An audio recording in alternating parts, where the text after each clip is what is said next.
Today, in the media conference with Lal Goel, which is brought to you by V4 News, Karu News, V4 Stream, Malnadu TV India, News Gaon se, Samvad Sarokar News, Bharat Post News, Gyan and Organ Donation India Foundation.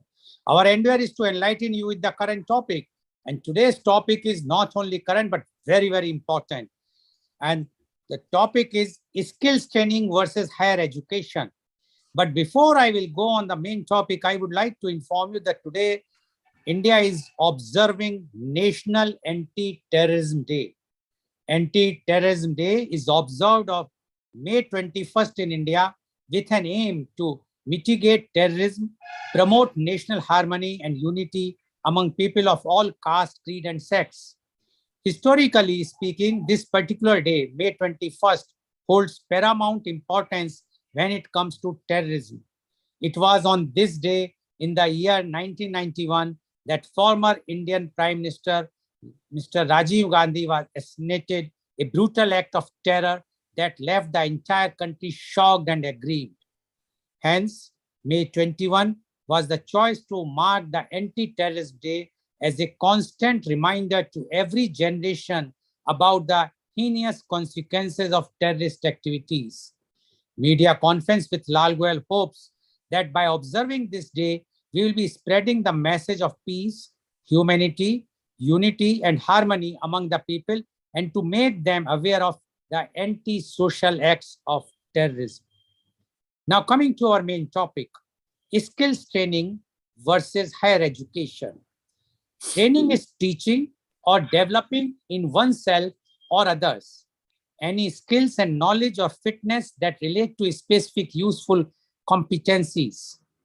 Training has specific goals of improving one's capability, capacity, productivity, and performance. It forms the core of apprenticeship and provide the backbone of content at institutes of technology, also known as technical colleges or polytechnics. In addition to the basic training required for a trade, occupation, or profession, training may continue beyond initial competence to maintain, upgrade, and update skills throughout working life. People within some professions and occupations may refer to this sort of training as professional development. Training also refers to the development of physical fitness related to a specific competence such as sport, martial art, military applications, and some other occupations. Higher education is third-level education after one leaves school. It takes places at universities and further education colleges and normally includes undergraduate and postgraduate study. And to discuss this very, very important topic today, because it has now become a question mark in the youth today, that whether they should go for the skill training or go for higher education. So we'll analyze about the skills training versus higher education. And today we have two very elite, knowledgeable, expert in their fields. On this field, even I will say, panelists are with us. And I would like to invite my first panelist guest, and he is Professor Dr. Sudhir Saran. Professor Dr. Sudhir Saran is the former visiting professor IIM Lucknow and University of Texas at Dallas, USA. He is the founder of Dr. Sharan Consultancy, California, USA. He is the director of Eldo Private Limited, New Delhi. He has done his MBA from IIM Ahmedabad in 1980. He did PhD in 1986. He started teaching and researching business and entrepreneurship since 1984. He published research papers in reputed journals, international seminar proceedings, and chapters in books of readings. He started academic administration phase as dean in 1997, rising to executive director, controlling management and engineering institutes in 2007. Her Highness Governor of Karnataka nominated Dr. Sharan to the Senate of Bangalore University in recognition of his distinguished academic contributions. He was visiting professor to University of Texas at Dallas from 2012 to 2019.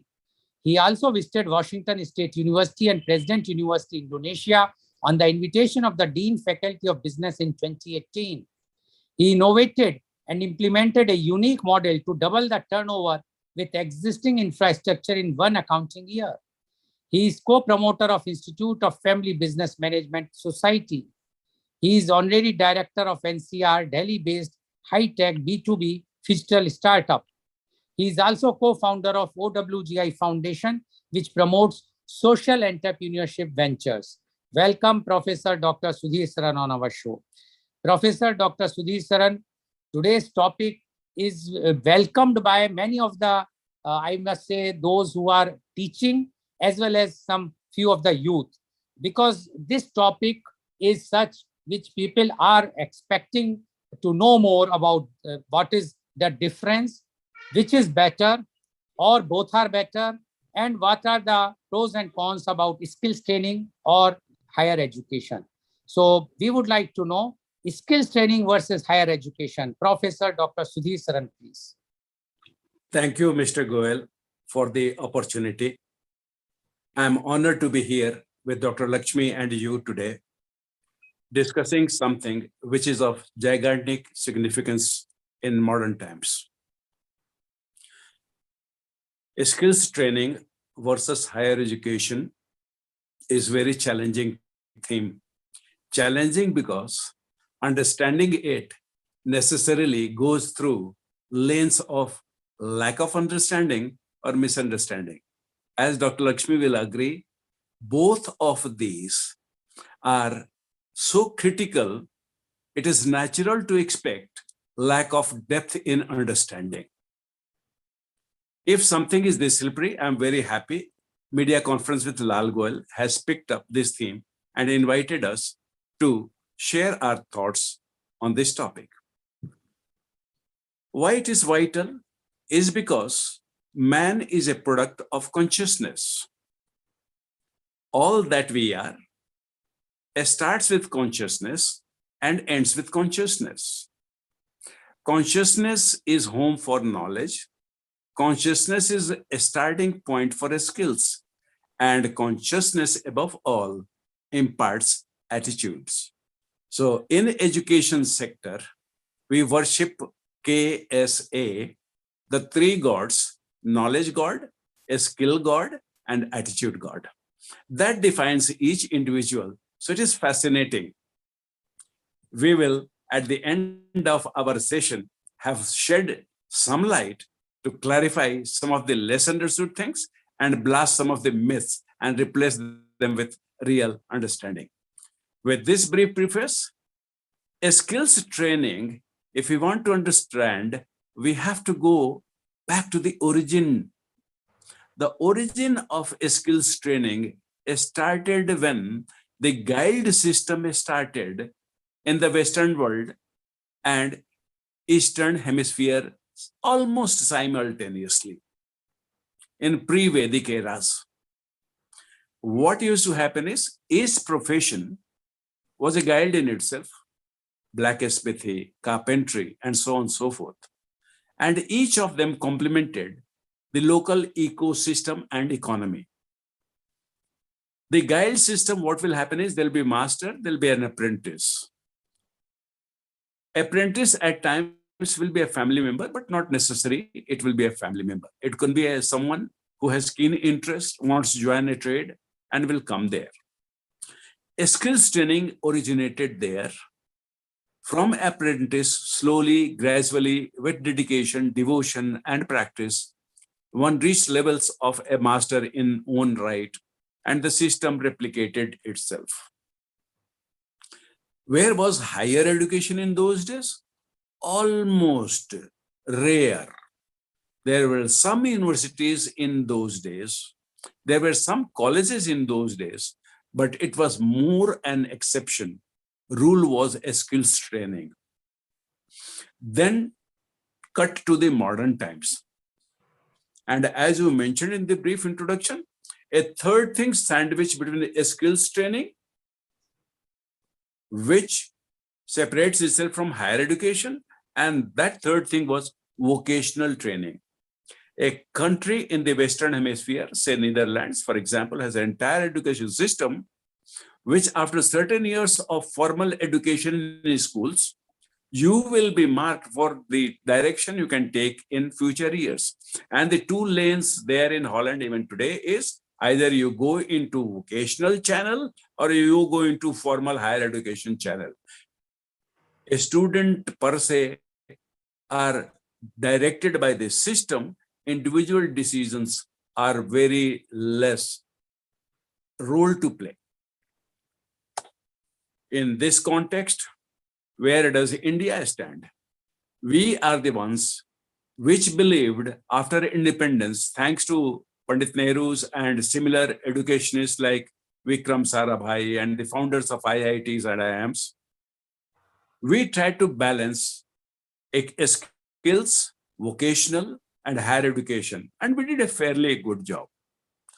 Only thing is, over the years, in my personal view, we have lost direction in some places, and that needs to be set right, to be rectified. But that's a different education, evaluating this one, and different field, making it close to ideal.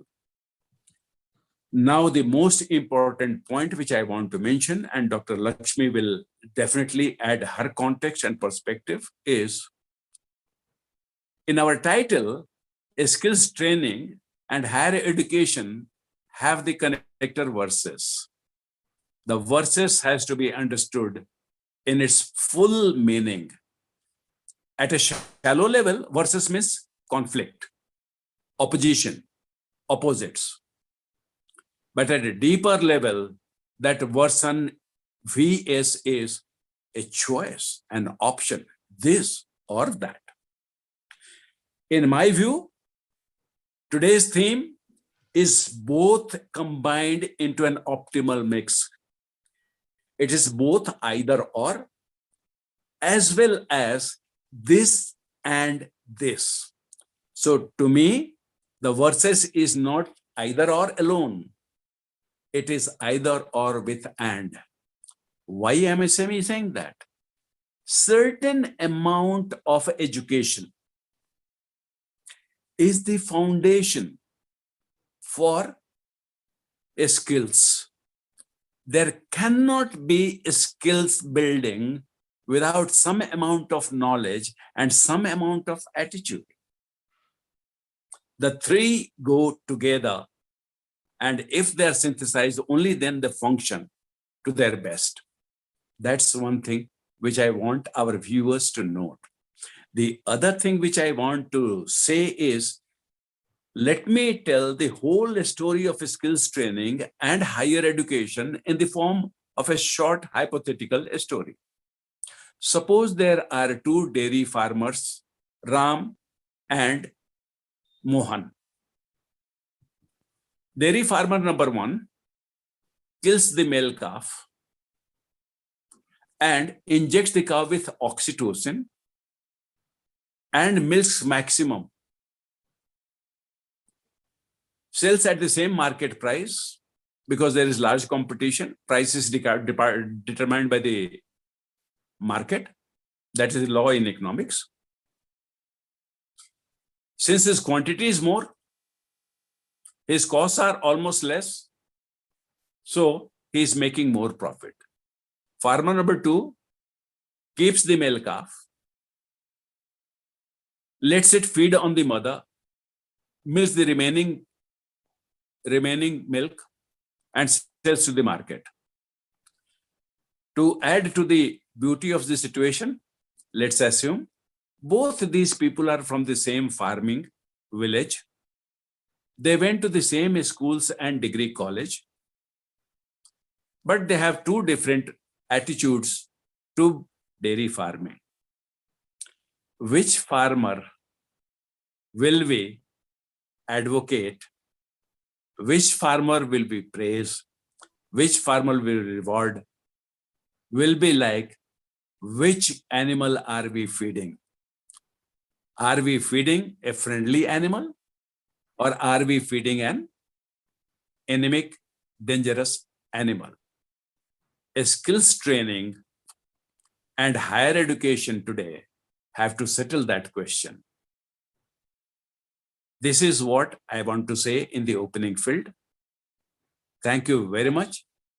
as time goes, we will hear some beautiful points come to the table. Thank you very much. Welcome, Dr. Lakshmi. Thank you. Thank you very much, Professor Dr. Sudhir Saran, for giving your opening remarks. And Professor Dr. Sudhir Saran says there is the skills training and higher educations are not adverse to each other, rather they are complement to each other, which we have to understand. And he mentioned that without the knowledge, skills training will be of no use. And he has given an example of two dairy farmers, although he has not given the answer of it, which I am sure before the end of the program, he will tell which farmers is going to be living with a lavish or a comfortable life and which is suffering more. So we will come to know whether one should kill the calf or one should try put the injections or not, etc., etc. Thank you very much, Professor Dr. Sudhir Saran. I would like to invite my next panelist guest, and she is Professor Dr. Lakshmi Goel. Professor Dr. Lakshmi Goel is the Associate Dean of University of North Florida, Jacksonville, USA. Dr. Goel is a Professor of Information Systems with an established record in teaching, research, and administration. She received her PhD in Decision and Information Science from the University of Houston. She holds a Master's in Computer Science from the University of Houston. She is a Master's in Computer Applications from the University of Pune, India. Her research is at the intersection of technology, organizations, and human behavior. She has over 50 articles published in top-tier reputed journals and over 60 conference presentations. Professor Dr. Lakshmi has received the Web of Science High Impact Research Award and Innovator in Education Award, and was named in Mover and Shaker of Northeast Florida. Welcome, Professor Dr. Lakshmi Goel on our show. Professor Dr. Lakshmi Goel, you have heard what Professor Dr. Sudhir Saran has mentioned. And he says the skills training and higher education, we cannot keep them apart. They cannot be against each other. So we would like to know now your views on this very, very important topic, skills training versus higher education. Professor Dr. Lakshmi Goel, please. Good morning, and thank you for having me, Mr. Goel and Dr. Sharan. It's a pleasure to be on this panel with you. I would like to start by saying that I fully agree with Dr. Sharan's statement that these are not mutually exclusive. They're also not on the same footing as he suggested. You cannot have skills training without having a basic mental model in your mind on how things work, how the world works. So you need that basic education before you can start building skills. My world is higher education, so I come from that lens, and I'd like to present my opening remarks more from a macro perspective. I think Dr. Sharan did a really good job at contextualizing the issue at hand from an individual and a philosophical perspective, and I'd like to zoom out and look at it from a macro perspective. And there's two lines of arguments from a macro perspective. You can look at it from a societal angle, and you can look at it from an economic angle. From a societal angle, the role of higher education, why do we have higher education? Why don't we allow people to go into the workforce as soon as they're done with basic education, right? And in my mind, the role of higher education is teaching people not just what to think, but also how to think. Right. So once you have the building blocks of what are the different content areas and knowledge areas, you still have to, in your formative years, find out how you can put these together and do things like problem solving, critical thinking, be creative. And that's the role of higher education, is helping people on how to think about things and not just what to think. And I work at a business school, right? So we have to make sure that the students that are coming out of the higher education programs are career ready. So we have a very big focus on skills and applicability of skills.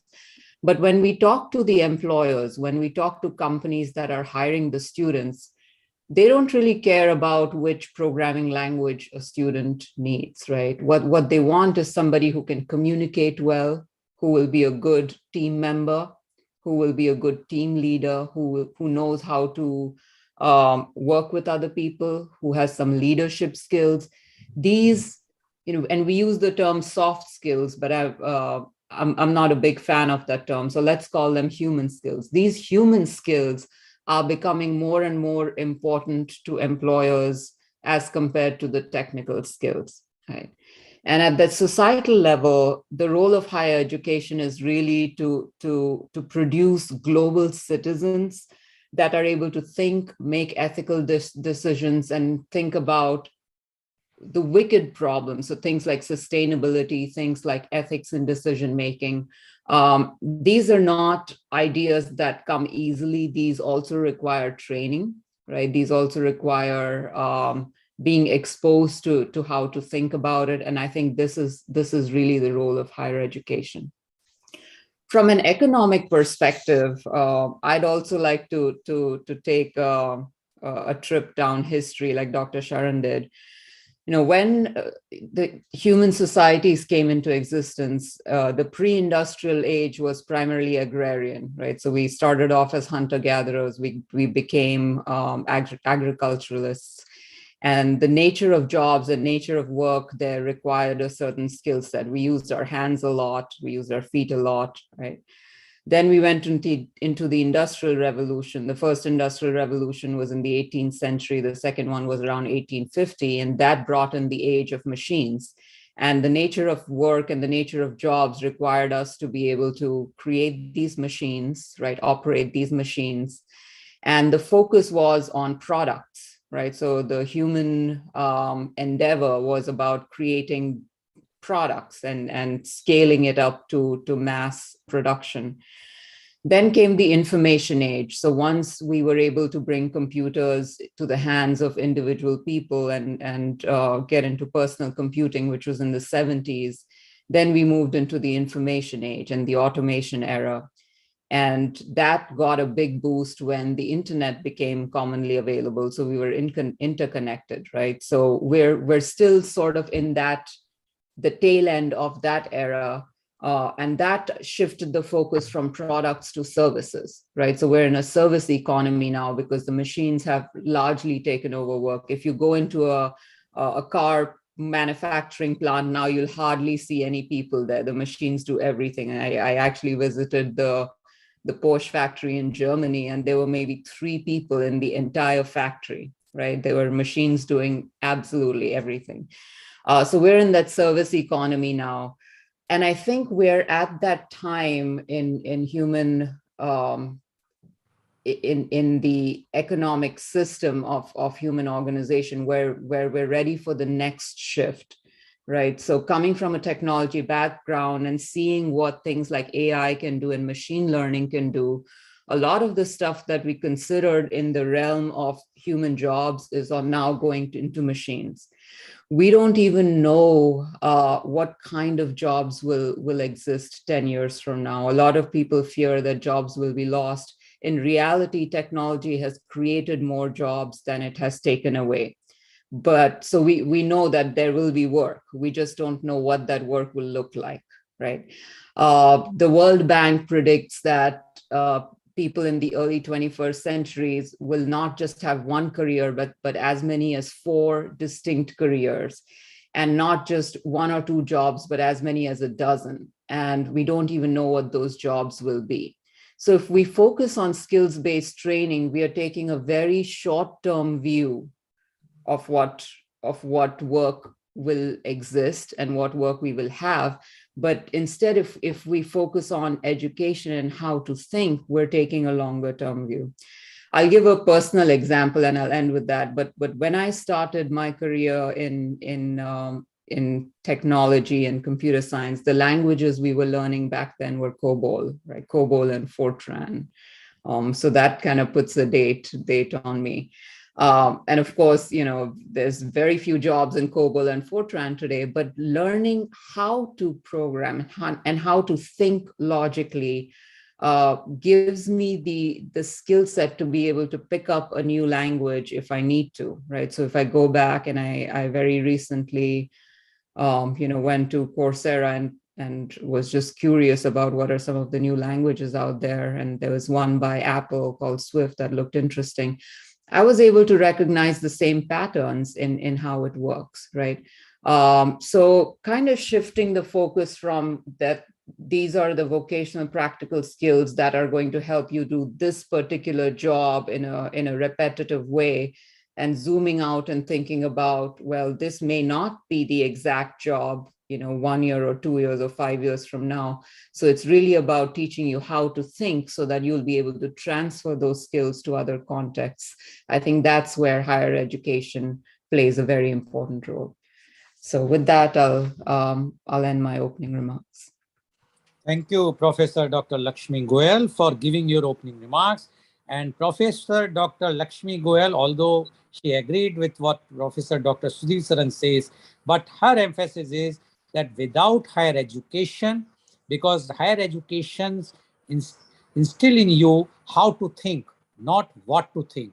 And that is very important in long run, because she says skill training is fine, but it is for a particular job. And tomorrow, if that when the time is changing so fast, if new jobs will be coming with different types of skill requirement, then this particular person will not be able to serve as if he would have been having a good higher education. So he will start thinking how to think and how to transform this skill into the new skill. So according to her, higher education is very important, skill training is important, but without higher education, skill training will be limitizing the scope of the work in future.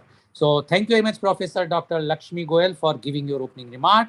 Now, as per the format, I have to ask the question. So my first question goes to Professor Dr. Sudhir Saran. Professor Dr. Sudhir Saran, my first question to you is, what is the importance of skills training? The importance is primarily in applying what we understand in the world. Take the example of what Dr. Lakshmi says, a person who is transferring some amount of work which humans did by hand and feet, by muscular effort, to the technology domain.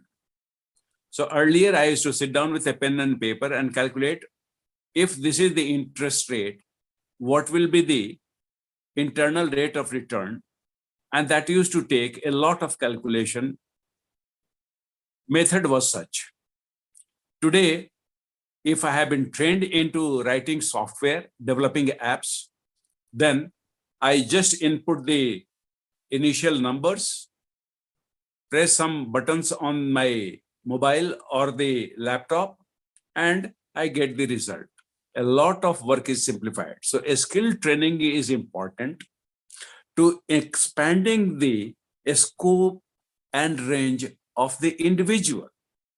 We can accomplish a lot more.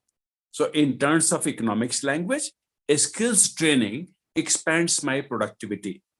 And therefore, the entire value of my work and also recreation expands. So in a nutshell, a skills training is capable of giving me a much richer life to live than it would be without a skills training. Thank you. Thank you, Professor Saran. Professor Dr. Lakshmi Goel, would you like to add in this what is the importance of skills training, what Professor Dr. Sudhir Saran has mentioned? I think that Dr. Sharan put it really well. And again, going back to both of our opening remarks, neither skills training nor higher education can exist in isolation, right? So the higher education provides a platform in your mind of how to contextualize the world, but the actual application will come from the skills training. So you still have to crystallize the how to think into what to think for that particular context. And some things still require repetition in order to be learned, right? In some things, you still have to develop that mastery, whether it is muscle memory of your hands and feet, or whether it's muscle memory of your brain muscle, some things require practice and repetition. And that's where that skill training becomes really important. Okay, thank you, Professor Goel. Now, my next question goes to you only again. We have heard about the importance of skills training. Now, my question is, what is the importance of higher education? Dr. Lakshmi Goel. Okay. So the importance of higher education is developing human skills. And going forward, I think human skills are what are going to distinguish us from machines, because a lot of what we consider important in skills training now will be going to machines. Even things that we thought were typically in the realm of human work, right? So things like call centers, for example, right? Talking to customers. Now we have IBM Watson, which does the same thing. We're not going to require people to be manning call centers anymore, right? So then what are the things that we will require humans for? That's at the heart of higher education, because in higher education, yes, we are producing people that can do the jobs of today, but we are also having to think about what these people are going to do 10 years from now or 20 years from now, right?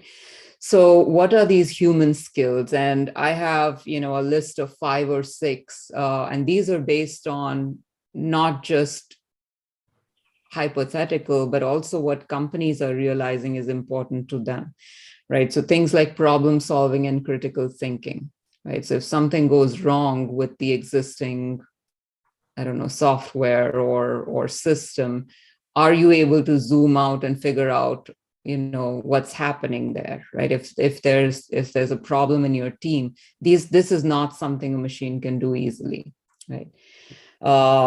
Things like collaboration, especially across contexts, right? That's very hard for a machine to do. Things like creativity and innovation. So thinking about new ways of doing the same thing, very hard for a machine to do. Things like leadership, right? Also very hard for a machine to do. So, in my role in higher education, I'm constantly thinking about what are those human skills that are going to be essential to make sure that, the job that I'm training someone for, if that job goes away, they will still be able to create value and sustain themselves in the economy. And that's where I think the value of higher education comes in. Okay, thank you, Professor Dr. Lakshmi Goel. Now, the same question goes to Professor Dr. Sudhisan. What would like to add in this? What is the importance of higher education? What Professor Dr. Goel has mentioned. She already said most of the ground level things. Let me give a sky level view. Whenever I am handling higher education, I have to answer 3 questions. What, how, and for what? She has answered what beautifully, how beautifully. So I'm not going to add on to that. For what? Best understood, because we have very short time, we want to make the most of it. So what I will say is, assume higher education is owned by 2 business houses. Business house A, business house B. Business house A says, expand the capacity of the human being. In Dr. Lakshmi Goel's language, the human capacities, human skills, so that we can use it for our organization's benefit. The business house B says, let's expand the human capacities, human skills, of course, to benefit our own business, but in a manner, it also benefits the individual and the society he comes from. What I want to add is the importance of higher education is opposite to what business house A will tell us and what the business house B will tell us. The 2 business houses are 2 opposite ends of philosophy. One is mind friendly and one is mind shrinking philosophy of higher education. I'm sure the wise will understand what I'm hinting at. I'll stop here. Thank you. Thank you very much, Professor Saran. But definitely, for the benefit of our viewers, if you will give some clues, because all are not wise as you are, so then we will be able to understand far better. But I'm sure during the program you will be clarifying the things. Now, my next question goes to you only. Uh, what is soft skill? Although, according to Dr. Lakshmi Goel, she used the word human skill, but generally what we see in the what we find is the word called soft skill. So, what is soft skill? Soft skill is a kind of a power an individual has to deploy his competencies. If I'm good in lecturing, soft skills will leverage my lecturing capacity to the audience. If I'm good at training, soft skills will leverage training the practicing managers. Soft skills are the key to wealth creation. Let me give an example. There was a lady who started a business and she had a IT consultant.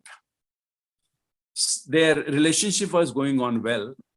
One day, the owner said to the IT consultant, I have selected a program. I will take care of installing it and running it. So the IT consultant immediately blurted, no, no, no, no, no. Meera, please don't do it. Last time you tried doing this one, I had to clean the mess up and it took me 2 weeks. Let my people do it. And the owner was a normal human being. Meera did not take it very kindly. She started reducing the role of the IT consultant over time, and the inevitable happened. After a certain period of time, the IT consultant was asked to go. So soft skills in nutshell are the one which are responsible for the quality of life, the income, the wealth we have, prosperity we enjoy. That is the essence of the soft skills. There are some very specific one. Dr. Lakshmi has already listed a few of them. To make a systematic approach, I think of 6 skills as soft skills, which are paramount, not in order of importance, but the first one is communication, active listening, and ability to articulate thoughts. These 2 pillars of communication at individual level are most vital. At group level, getting the most wisest counsel from another person in whatever role, that is getting the best of the other people who I interact with, is the interpersonal communication competency, according to me. Then compassion comes very high. Dr. Lakshmi also said that one. The fellow human beings must be seen as human beings, not as a means to an end. The teamwork she already mentioned, and it is important because when I do my course material preparation task well, only then she, as my team member in a training program, can deliver a high impact delivery. So my work leverages her work and vice versa. Then problem solving, she has already mentioned, you see. And in problem solving, what I want is not intuitive. Most people think of, when I face a problem, I sit down, set my mechanism in action and find the answer. No, we must be today thinking we have the means, entire domain of technology at our service. We can think of preventing problems before they occur. It's possible, economically possible, viable to be done. Then conflict management, and end with positivity, which is an attitude more than soft skills. So this is my take on the question. Thank you very much, Professor Saran. Now, Professor Dr. Lakshmi Goel, would you like to add anything what Professor Saran has said, and what are your views about the soft skill? What is soft skill or human skill in your language? So I think between the two of us, we've covered, some of the main things, the main categories that are viewed under soft skills. I also want to go back to the for what thing, right? So, and this is also an area where I believe that higher education, in some sense, has failed and hasn't done the job that we were charged to do. A lot of the issues in the world today, what we call wicked problems, right? So problems that don't have easy solutions, problems that are interconnected, things like poverty, things like, food scarcity, things like terrorism. I think a lot of this stems from our failure to produce that mindset in people, where we are training people not just for their immediate economic benefit of being able to have a wage and make a living, but to think of themselves as global citizens, right? To think of things like ethics, right? To think of things like sustainability. So the soft skills, the things that we talked about, the collaboration, the teamwork, the conflict management, the active listening, the for what of that is really a very big a solution to very big problems, right? We cannot solve things like, you know uh, poverty and terrorism with just focusing on short-term training, right? We the only way we can solve them is to have individuals, as they're coming through their life, be able to think bigger than themselves and their immediate community and their immediate context and their immediate country, and to think about how the world is interconnected, right? So the human skills, our planet is not that big. Planet Earth is a very tiny dot in the in the grand scheme of things. So when we think about human skills, it's not just human skills for ourselves. We have to be able to expand that thought to think about what it means to be human, what it means to be human in this ecosystem, which is our planet, right? And our economy, in some way, and what we produced as humans has outpaced our thinking in some ways, right? So we had this groundbreaking book by uh, Friedman, The World is Flat, right? And we went to these global supply chains very quickly. When we were growing up before the age of the internet, we were told that the basic inputs to any business, you have your capital, labor, land, etc. Well, all of that goes away in a global economy. I can have labor now that's halfway across the world, right? I can be renting land in a completely different continent for what I need to be done, right? My capital can come from very different sources.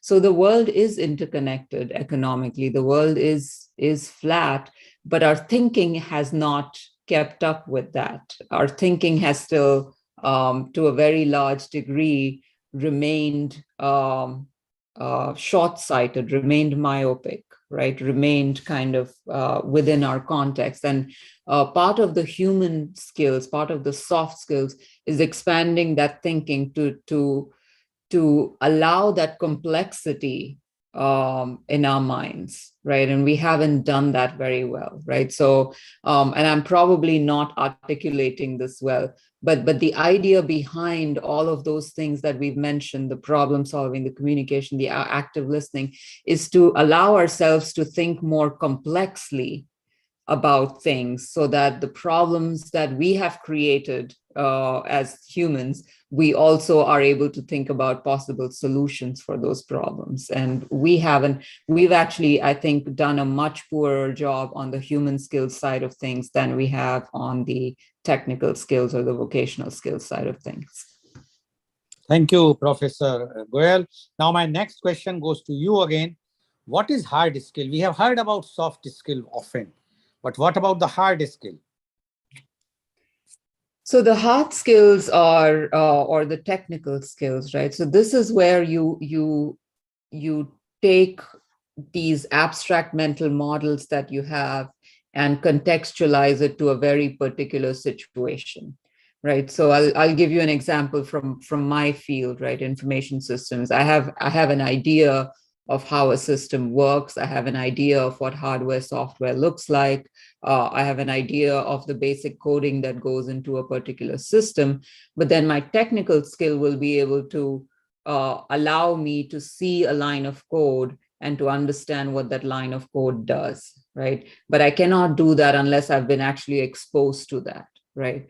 It's really surprising to me, and probably the generation before me, when cars came in, everybody knew how to change the oil in the car and change a tire. How many people in this generation can do that? Right. And when I grew up, I knew exactly what a CPU looked like. I knew what the internal guts of a computer looked like.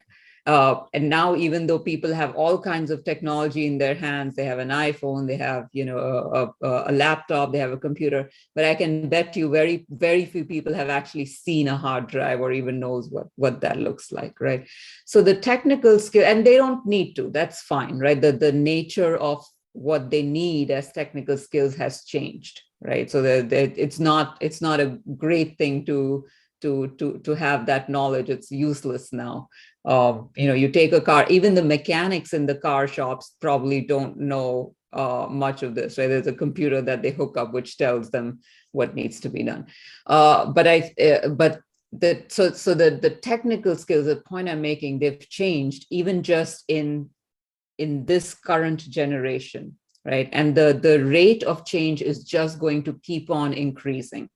What I learned today as technical skills are going to be completely useless in a couple of years, right? So we have to become more and more agile and resilient in picking up and losing technical skills, right? If I don't know today how to operate a smartphone, I am obsolete, right? And even our grandparents now have to be able to do that, right? And I should be technology agnostic. I should be tool agnostic. That's where higher education comes in. I should be able to pick up and lose those skills as and when needed, right? So today, this is what I need to do my job. I should be able to look at it, pick it up really quick, maybe work on that, for some time. And software engineers do that really well. Like when we have app developers, right? The way the apps are developed keeps changing. Like we've gone through all these different methodologies, and they've had to keep up with that change of pace. We're going to have to do that with every job now, not just with IT. Okay. Thank you, Professor Goel. Now, Professor Dr. Sudhir Saran, you heard what Professor Dr. Lakshmi Goel has mentioned about the hard skill. What is your take about what is hard skill? Well, she said it. What she said it, in short, is that hard skills serve two ends. They have two aims, so to say. First one is to improve the human productivity. And the second one related to that one is to enhance the worker satisfaction.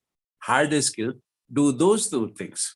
Then she gave the example, sure, we did not, know many things, but we knew few things. Today's generation knows few things, but not many things. For example, how many people have seen what a hard disk looks like anymore today? To give you an example, one day my mobile phone was not behaving well. I wanted to switch it off. That command it was not taking. So I thought I'll open the backside and take the battery out. That will do it. And then my sister's grandson says, see, the +1 model which you have, the backside cannot be opened. You can't take the battery out. Everything is welded together for life. Now, these are the things which Dr. Lakshmi says we have to be technology agnostic, and harder skills will keep on improving our productivity. They'll keep on improving our working satisfaction, provided we listen to Dr. Lakshmi. And remember, we have to be agnostic. We have to throw out the obsolete knowledge and be welcoming to new knowledge, keep on updating our oneself. Mr. Goel version 1, then Mr. Goel version 2, then Mr. Goel version 3 should be evolving over time. That's the beauty of the hard skills. Okay, thank you, Professor Saran. Giving my example of version 1, 2, 3, I don't understand how I can become 3, but I don't want to become version 10 as early as possible. But now my question to you again, which skill is better? Only the soft skill or the hard skill? Which one is better among these two skills? My God. Oh, I don't know how to answer this question. I'll try. I hope the answer makes some sense. I need, a pizza and I need an ice cream to give me full joy. If you ask me whether pizza is better or ice cream is better, I'll be in the same position as you have put me by asking this question. I will take both of them, Mr. Goel, and not worry which is better. Thank you. Thank you very much, Professor Saran. Professor Dr. Lakshmi Goel, what you say about this? Which skill is better, soft skill or hard skill, and why?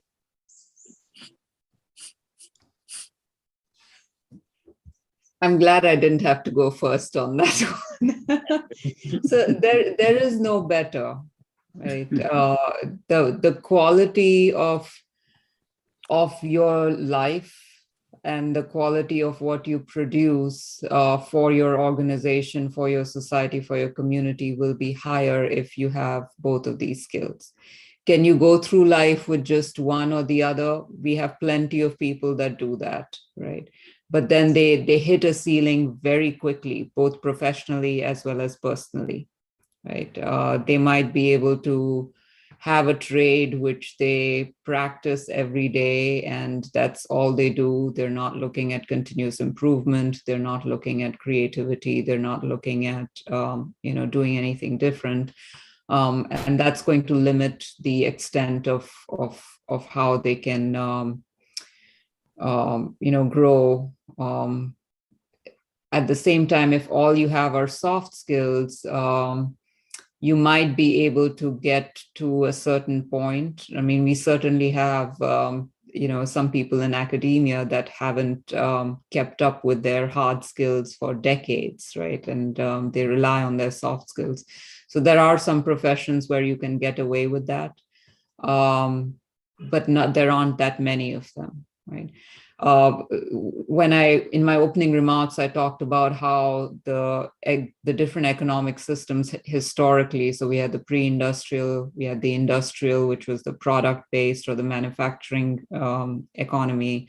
We had the information age, which was the service economy. What we're moving towards, or what the age we're moving towards, I think it's away from the service economy to more the mind workers and the economy of ideas, right? So I think that will certainly favor people that are higher on the soft skills. But even there will be that limitation. If you have that hard skills, particularly if you have the ability to pick up the hard skills of that time, whatever that context requires at that time, have that agility of the mind to do that. That's the recipe for success professionally as well as personally. Okay. Thank you, Professor Goel. Now my question goes to you only. How do employees benefit from skill training? So this is a problem because I think historically employees or employers, I didn't catch. Employees. Okay. So skill training on the job? Is that how the question? do employees benefit from skills training? How do employees? Yeah. Yeah. So it gives them what they need for that particular context. That's it. Right. So they're able to do the job at hand, which is important, right? But then when the requirements change, they're going to have to go through other skill training, which is why when you started in your opening remarks, you said something very important about continuous learning and professional development. So there is no end to any of these, right? There isn't a check mark, okay, now I have an MBA or now I have a PhD, I'm done with education, I'm done with training. Uh, that's just if you stop learning and if you stop training, you stop growing, right? There you're creating a ceiling for yourself. So that whether it's skill training or whether it's learning, you have to continuously improve. The good thing about higher education and the soft skills, those kind of concepts are timeless. And if you pick them up, then you're continuously just improving on them, right? So things like active listening, once you really get into that habit of active listening, or once you really get into that habit of critical thinking. So, if somebody comes to you with a completely opposite point of view, you're able to process it and able to assimilate it in your mental model, and you do it again and again, you get better at doing it. That's a lot easier. So starting with a solid base of soft skills will give you a leg up, right? The hard skills, there in today's economy, there is no limit to the amount of training you're going to have to do for hard skills. I think people have to just get used to it. Even if you're a nurse, even if you're a mechanic in a car shop. I was actually at one of the dealerships recently, a BMW dealership, and they said they had to completely change their systems to accommodate the hybrid models and the electric vehicles, because the old, how they raised the car to be able to work under it. The old lifts would not support the weight of the new engine. So all the mechanics have to go through a completely different training to be able to handle the new engines and to be able to handle the new transmissions. There is no end to it. And this is going to change again in the next 3 or 4 years when we have new models. So there is no end to the hard skills and the technical training.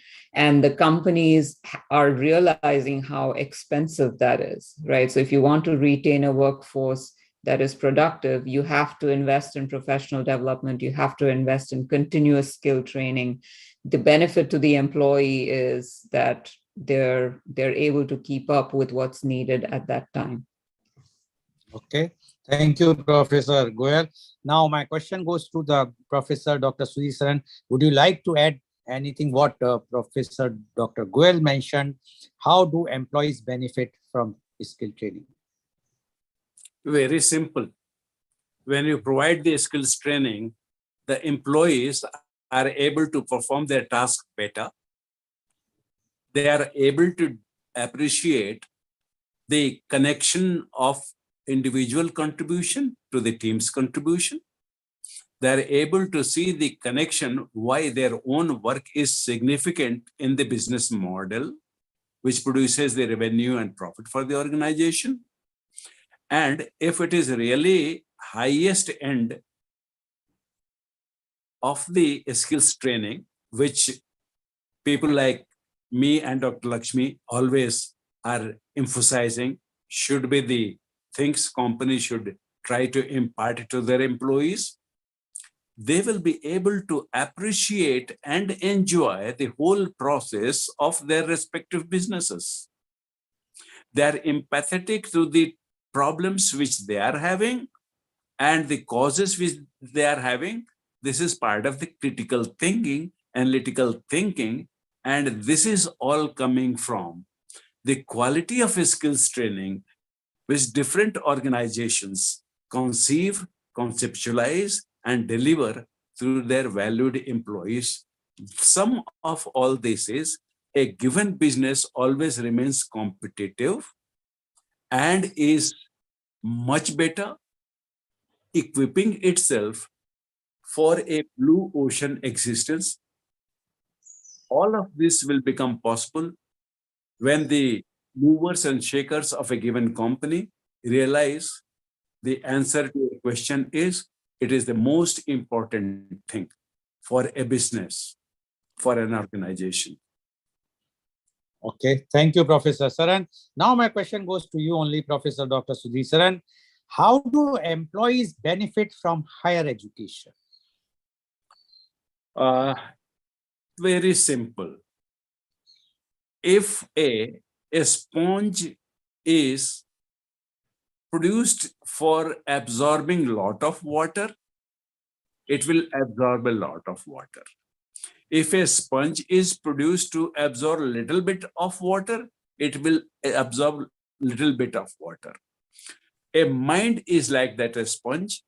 Higher education makes it either type 1, which absorbs a lot of water, or type 2, which absorbs very little of water. You see, we all have eyes which physically perform the same function, absorb the light reflected from an object and make an image on our screen, retina. As long as we are awake, this is happening, automatic function.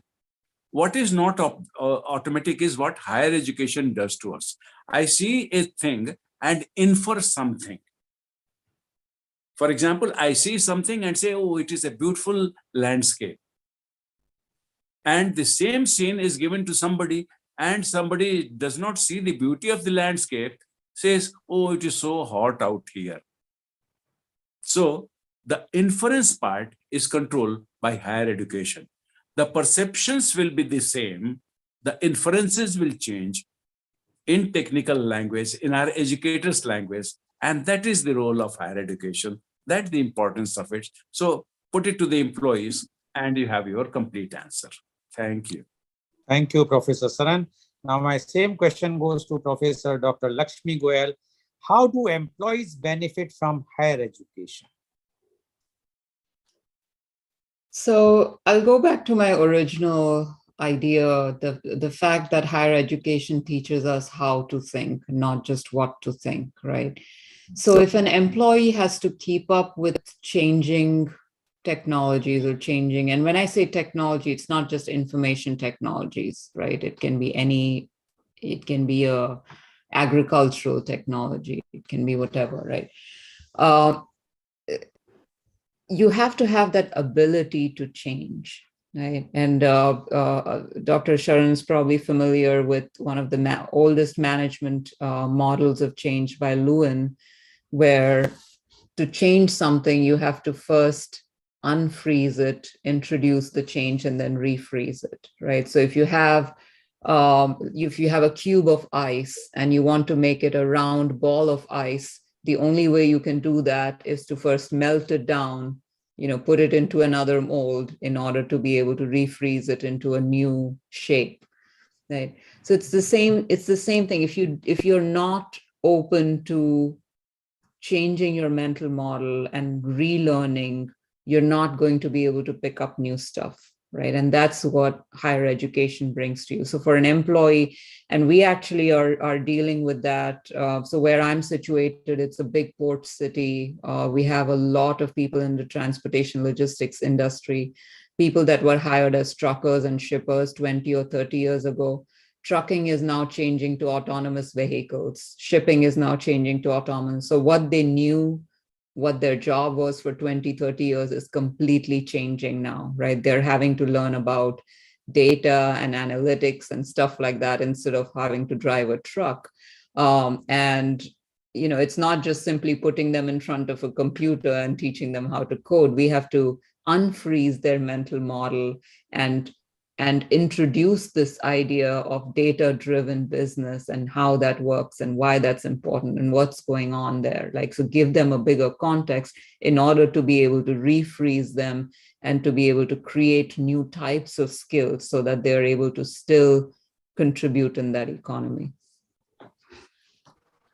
Okay, thank you, Professor Dr. Goel. Now, my next question to you is, again, who is more employable? The person who is having skills training or with the higher education? Who is more employable? So the short-term view, the person that has the skills training right now is more employable, right? It's a quick way, and that's why you have all of these certifications. That's why these MOOC platforms are booming. That's why these for-profit universities are booming. And there's nothing wrong with that, as long as the person getting those skills realizes that there is a ticking clock, associated with those things. So it might work in the short run. You'll be employable, you'll get your foot in the door, but that's a revolving door. You'll probably be out of the door very quickly too. So you will get the job, you are employable, but to retain the job, to grow in the job, to grow professionally, and the flip side for the company, to have an employee that will do more than just serve as a cog in the wheel, um, and you're not just going to replace them with software. If you really want somebody that can contribute to your company, then you have to look beyond that. But the short answer is your hard skills will get you that foot in the door. Okay, thank you, Professor Goel. Professor Dr. Sudhir Saran, now what you like to say about who is more employable, the soft skills training person or trained person, or the higher educated person? At entry level reality, Dr. Goel has beautifully said to you that people with softer skills will readily get employed, but only thing is how long they'll remain employed is a function of how agile they are, how open they are, how their organizations are sensitive and supportive to keep on updating them. But in the long run, the person who has harder skills, who has critical thinking and other skills which are under the harder skills, will determine how well you grow in the job. So remain employable, get employment, both of the things benefit from the way she has put it. Short term, one reality; long term, another reality. If you understand both of them, I fully understand our viewers will be directly interested in this particular answer of all the answers. Make sure you do not neglect higher education, because that is what equips you to see the two sides of the picture. Without a good quality higher education, you will see only the short-term things and then pay a huge price for it, as Dr. Lakshmi cautioned you. So listen to that very carefully. Okay, thank you, Professor Saran. Now, my next question to you is, what skills can higher education provide? Oh. The overall skill which higher education provides is depending which school you come from. I mentioned two schools. All right. The first one will teach you to use human beings as an end to a means, where you see there will be a price to pay at the end of it. Moment you retire from acting service, your quality of life will be very despicable. If you go to school too, what this provides to you is the capacity to see what humans contribute to humans and make a better world altogether through work and recreation. This is what the difference is.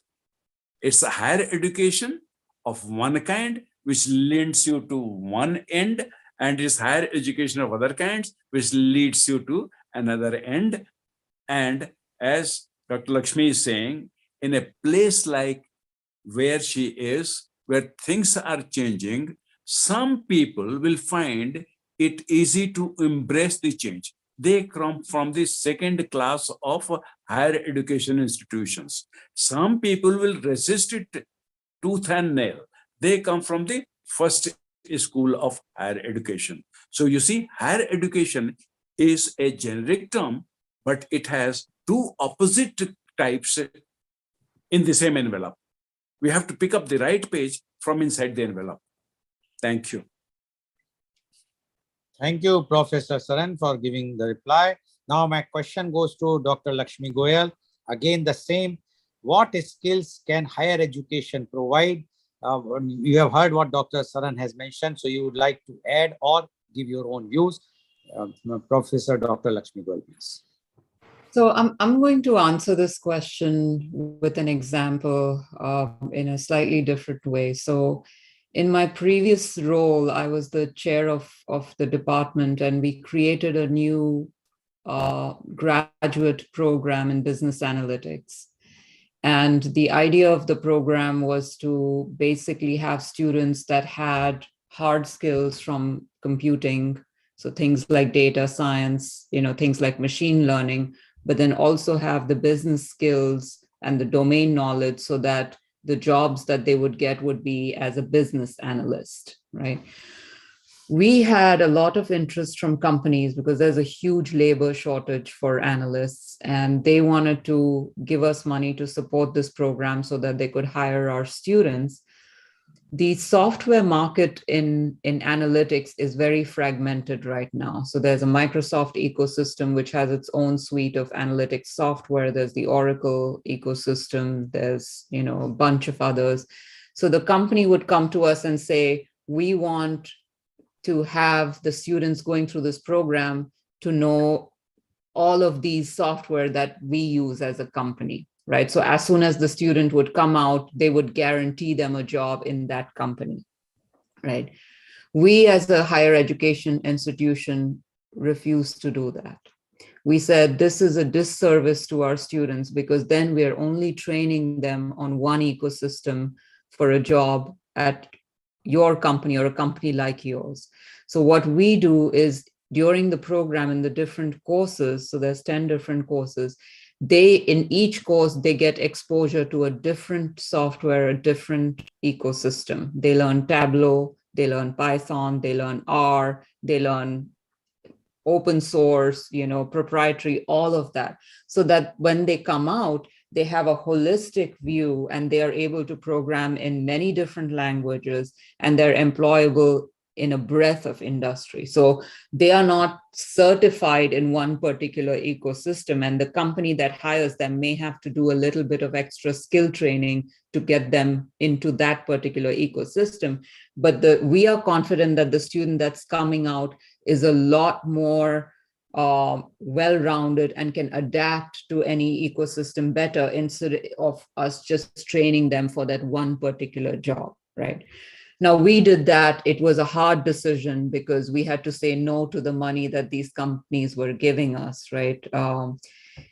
A lot of other universities may not do that, right? So they may embed a Microsoft certification within their thing because Microsoft or the company that uses that is giving them money to get the students.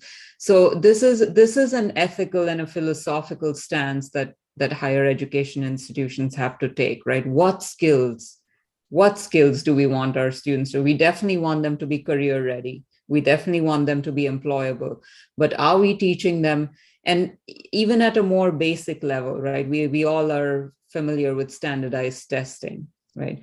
Do we teach students the answers to the questions of those standardized tests, or do we teach them how to think to be able to answer any question, right? What skills are we training them? And it's the same analogy. Are we training them for just those specific skills that will give them a job in one specific place, one industry, one type of company? Or are we giving them a breadth of skills and forcing them to be able to transfer those skills across contexts so that they develop that mental resilience to be able to do that and that adaptability? So I think that skill, the skills that come from higher education have to be broader than just one certification or just one type of ecosystem. Okay.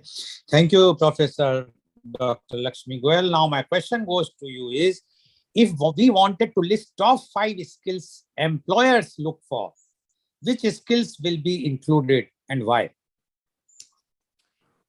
So there's been a lot of research on this, and I have actually 2 different lists. So one is a list of what are the top jobs, right? What are the top job titles going forward? And most of them, not surprisingly, are in the realm of analytics and AI and all of that. So you have data analytics, scientists, AI and machine learning specialists, big data specialists, right? None of these are surprising. On the other hand, when you look at what skills people are looking for, right? They are things like problem solving, there are things like critical thinking, there are things like collaboration. So the stuff that Dr. Sharan and I have mentioned. So even though they want people for these jobs, what they really want are people with those human skills that are not just doing what a machine can do for them. Because a lot of the hard, the technical skills can be done by machines. We used to really value subject matter experts in the knowledge economy, right? It's, if someone was a subject matter expert, he was the hero of a company. Subject matter is very easy to codify in AI systems. It's very easy to codify. Now you even have AI systems that can give you, a medical opinion, right, based on databases that they access.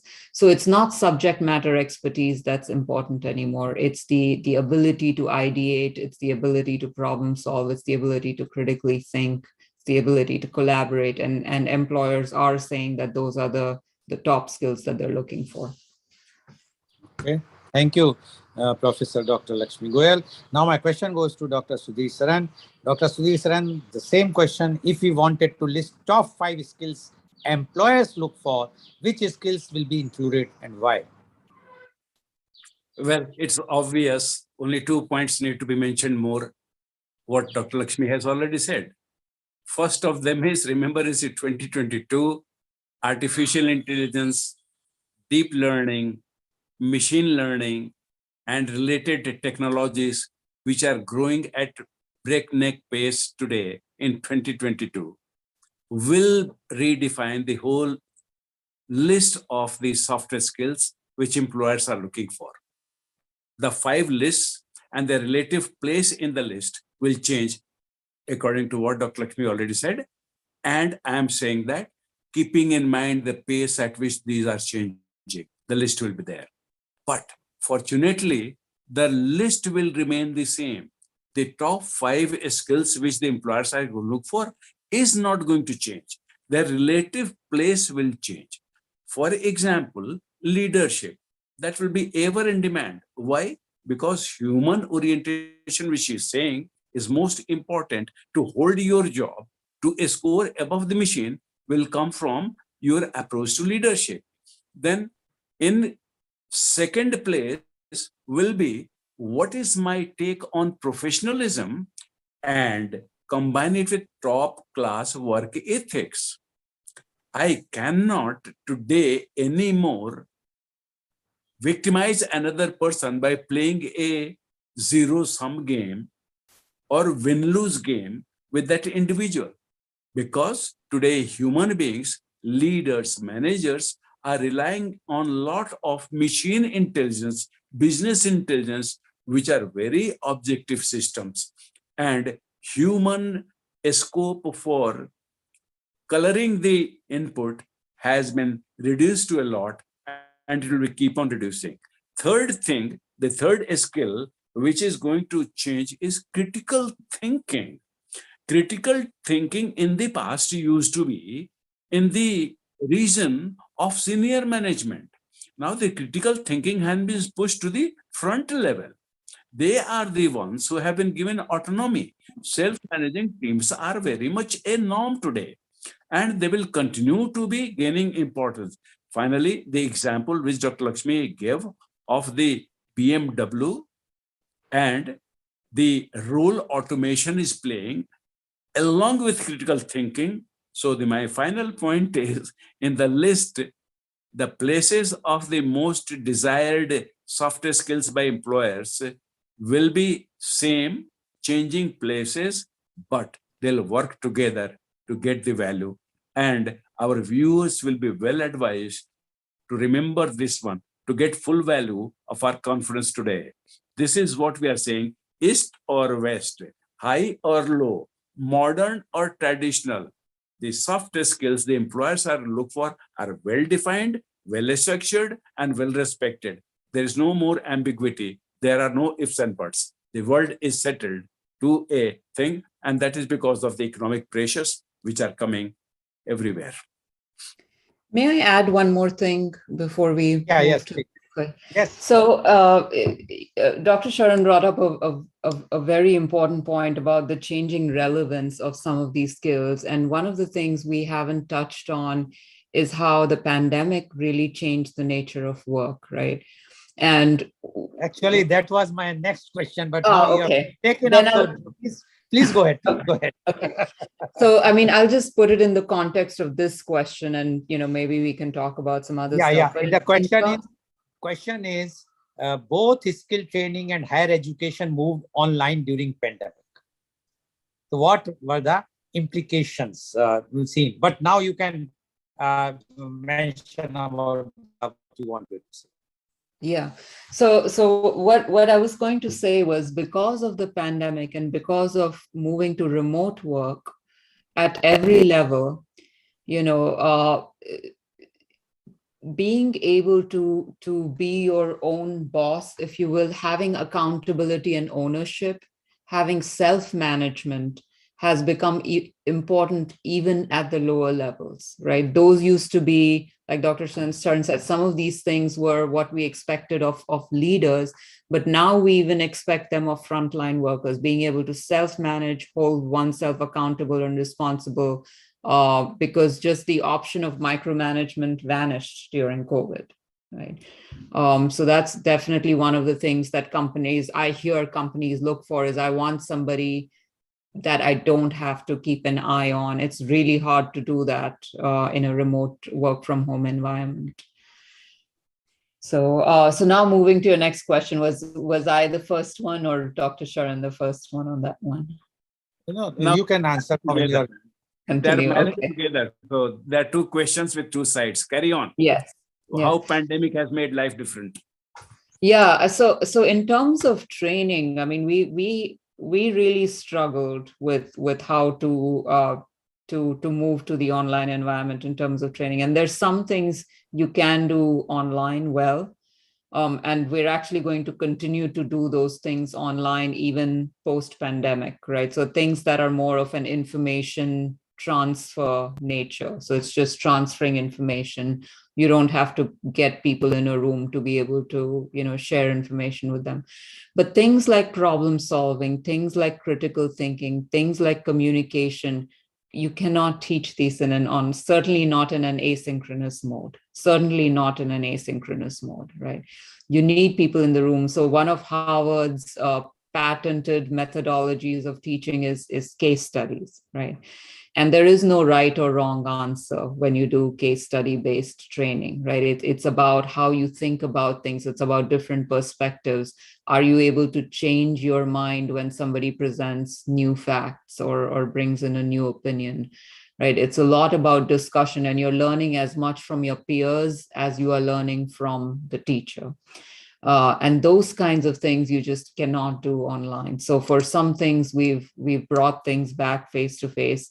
And I don't think that a remote environment would be successful in those kind of training. And that's why, even though I'm a technologist, even though I teach online, even though I work online, I am completely against fully online education, because that's not really education. That's simply information transfer, in my opinion.